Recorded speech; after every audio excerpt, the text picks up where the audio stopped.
Assalamualaikum warahmatullahi wabarakatuh. Perkenalkan, saya Lamberti Kadi Pratama dengan NIM 210101117130149. Mata kuliah Rekayasa Nilai kelas A. Pada kesempatan kali ini, saya akan mempresentasikan hasil studi kasus value engineering pada kasus 3, yaitu Robert Street Improvement. Oke. Pada deskripsi proyek, laporan rekayasa nilai atau VI ini merangkum peristiwa penelitian yang dilakukan untuk Departemen Transportasi Minnesota atau MNDOT yang difasilitasi oleh HDR Engineering Inc.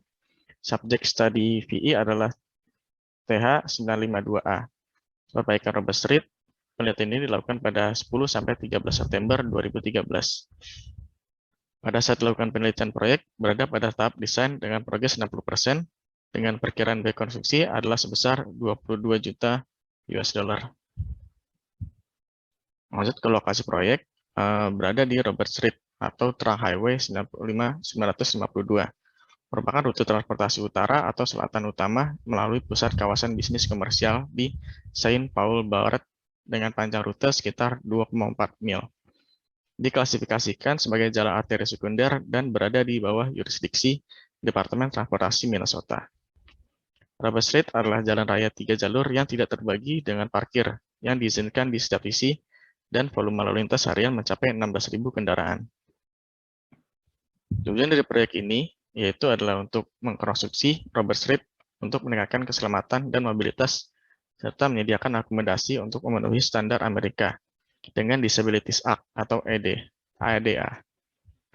Proyek ini akan mengkonversi jalur belok kiri 2 arah menjadi median, menambahkan jalur perjalanan ke utara Butler Street dengan menghapus tempat parkir, menambahkan jalur berbelok dan trotoar.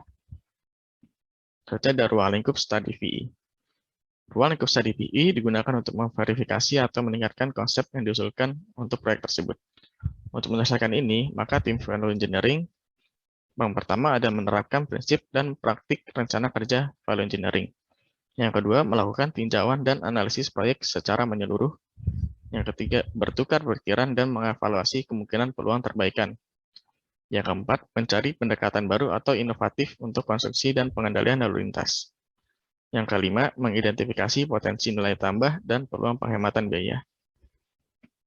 Berikutnya ada batasan dan pengendalian keputusan.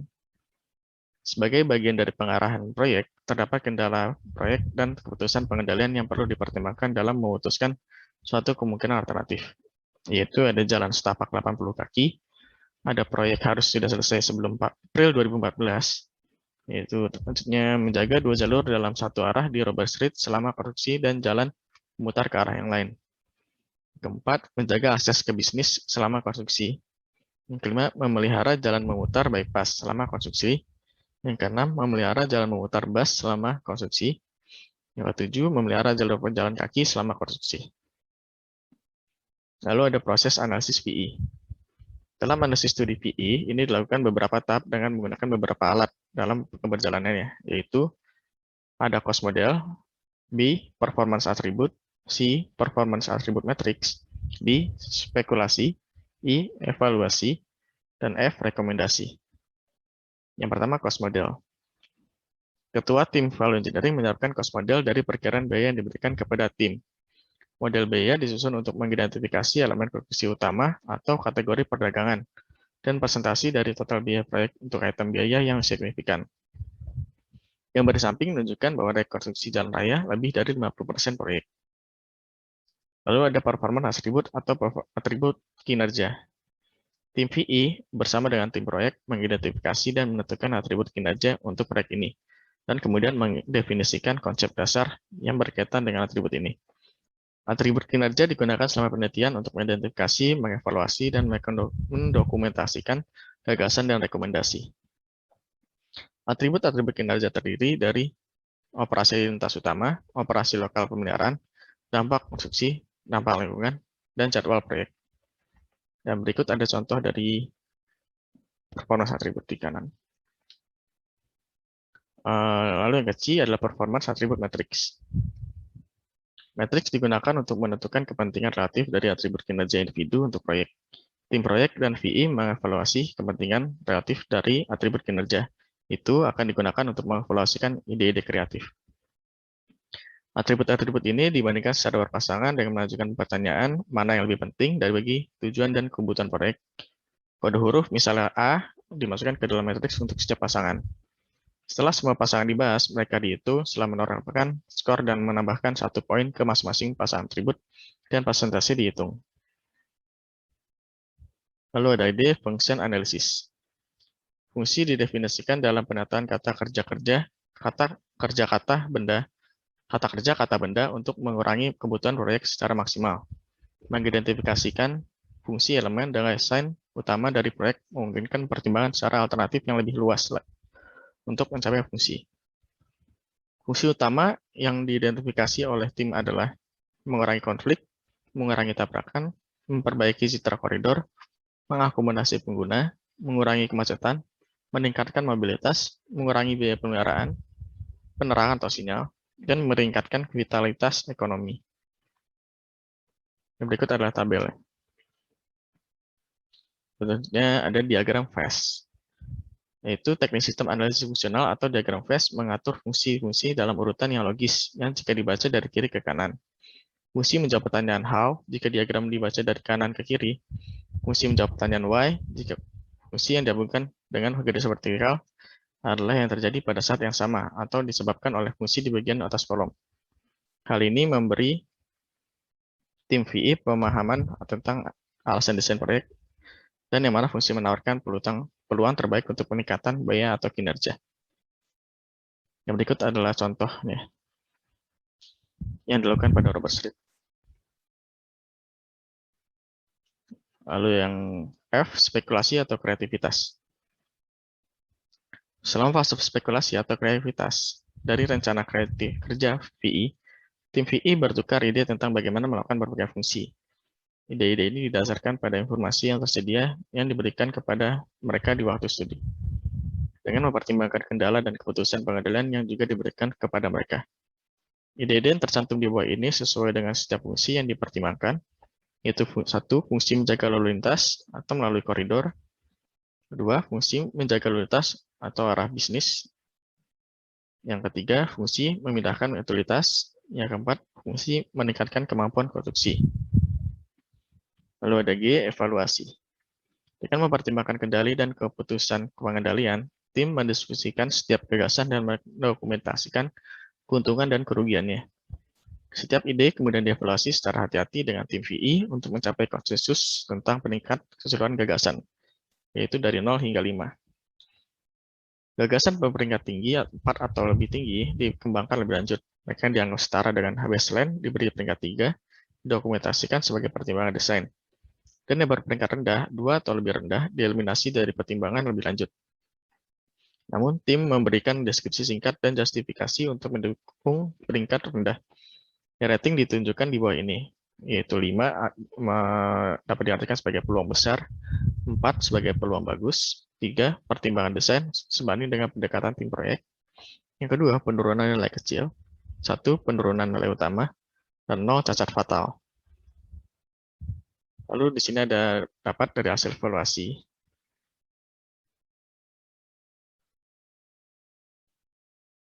Lalu yang H dapat rekomendasi. Rekomendasi VI disajikan seperti yang ditulis oleh tim selama studi VI. Tabel berikut adalah ringkasan dari semua rekomendasi dihasilkan dan dampaknya terhadap proyek. Dapat dibaca description, lalu ada cost saving, schedule saving, dan performance-nya. Lalu rekomendasi. Lanjut, perbandingan biaya mencerminkan perbedaan atau delta antara ide, pasar, ide dasar, dan takvia rekomendasi. Seiring kemajuan proyek, nilai-nilai ini dapat diperbarui untuk mencerminkan aktual hasil yang diimplementasikan. Nilai-nilai yang ditampilkan telah disesuaikan sebesar 10% untuk mencerminkan tambahan biaya kumulatif. Nah, saya sudah merekap dan presentasinya. Saat tim VI mengembangkan rekomendasi, kinerja masing-masing dinilai terhadap baseline konsep. Perubahan kinerja selalu didasarkan pada dampak keseluruhan terhadap keseluruhan proyek. Sekali kinerja dan data biaya telah dikembangkan oleh tim VI, perubahan nilai bersih VI direkomendasi dapat dibandingkan dengan konsep desain aslinya. Untuk membandingkan dan membedakan potensi peningkatan nilai, rekomendasi individu adalah dibandingkan dengan proyek dasar untuk semua atribut. Untuk latihan ini, baseline diberi skor 5. Skor peningkatan nilai yang dihasilkan memungkinkan jalan bagi MNDOT untuk menilai potensi dampak PI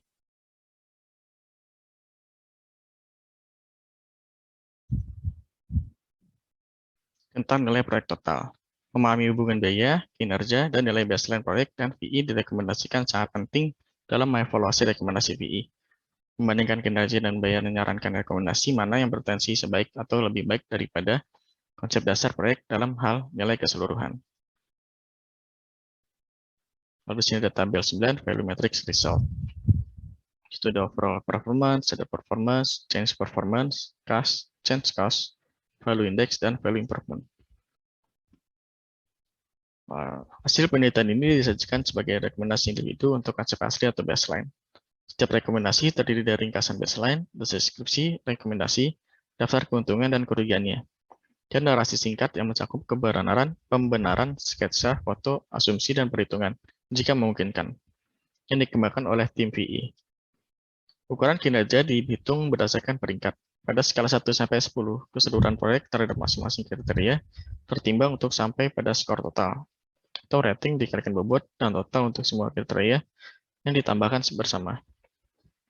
Perbedaan antara rekomendasi dan baseline dinyatakan sebagai persentase.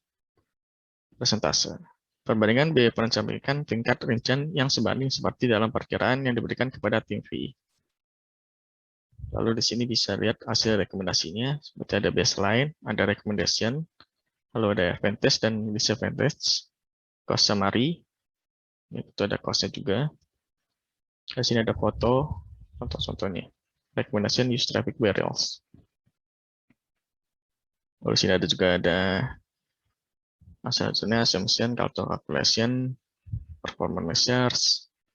Nanti ini ada performance, baseline, dan recommendation. Buat lihat net change performance. Lalu ada kesimpulan.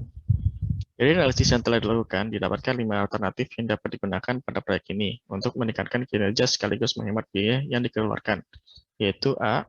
Penggunaan barrel pada lalu lintas, B. Rapat lingkungan kontraktor atau bisnis, C. Pemindahan keperluan atau utilitas pertama atau di awal, D. Mitigasi risiko kontrak utilitas terpisah, E. Inovasi kontrak. Setelah diserahkan kepada Departemen Transportasi Minnesota, hanya 4 alternatif yang dapat diterima dari beberapa pertimbangan, dan 1 diantaranya diterima bersyarat. Di hasil analisis didapatkan perkiraan cost saving sebesar $0,20 dan nilai improvement sebesar 3-11% dari performance existing. Bisa lihat dari tabel 6, summary of recommendation, dapat deskripsi, cost saving, schedule saving, dan performance-nya. Lalu di bawah terdapat recommendation, reason, cost. Ya, begitu saja presentasi saya kali ini. Kurang lebihnya mohon maaf. Terima kasih.